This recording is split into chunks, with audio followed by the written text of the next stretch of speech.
बिस्मिल्लाहिर्रहमानिर्रहीम मौला सल्लि वसल्लिम दाइमन अबदा अला हबीबिका खैरुल खल्क़ि कुल्लिहिम रब्बि इश्रह ली सदरी व यस्सिर ली अमरी वहलुल उक़दतम मिन लिसानी यफ़क़हू क़ौली।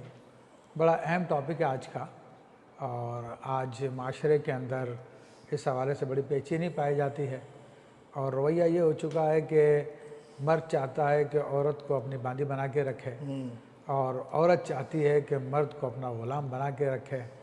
जो मैंने कह दिया कि बस वही हो, उसके अलावा और कुछ ना हो, जिसकी वजह से नाइत्तफ़ाक़ी पैदा होती है, आपस में झगड़े होते हैं। और झगड़े जब औलाद के सामने होते हैं तो औलाद के नज़दीक न बाप का अदब रह जाता है, न माँ की इज़्ज़त रह जाती है। इस तरह से औलाद भी बिगड़ती है और बर्दाश्त दोनों जानिब से नहीं होती। हालांकि शरीयत इस्लामिया ने दोनों के हकूक़ बयान कर दिए हैं, और हमें ख़ास तौर पर इस्लाम की तरफ से ये तालीम दी गई है कि अपने हकूक़ का तकाज़ा करने के बजाय कि तुम लोगों के हकूक़ अदा करो। जब तुम लोगों के हकूक़ अदा करोगे तो तुम्हारे हकूक़ तुम्हें खुद ब खुद मिलेंगे।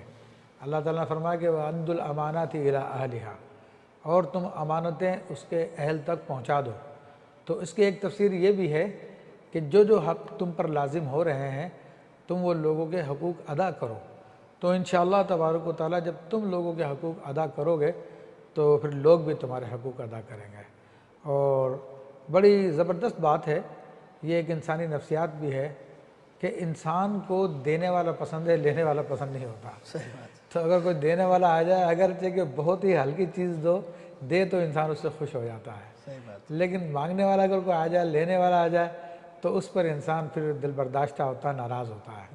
तो यही इस्लामी हकूक़ के अंदर भी एक ख़ास फ़लसफ़ा है कि तुम लोगों के हकूक़ अदा करो तो फिर तुम्हारे हकूक़ भी अदा किए जाएंगे। शौहर पे लाजिम है कि बीवी के हकूक़ अदा करे, और बीवी पे लाजिम है कि शौहर के हकूक़ अदा करे। अब दोनों के हकूक़ एक दूसरे पे क्या है, तो वो जो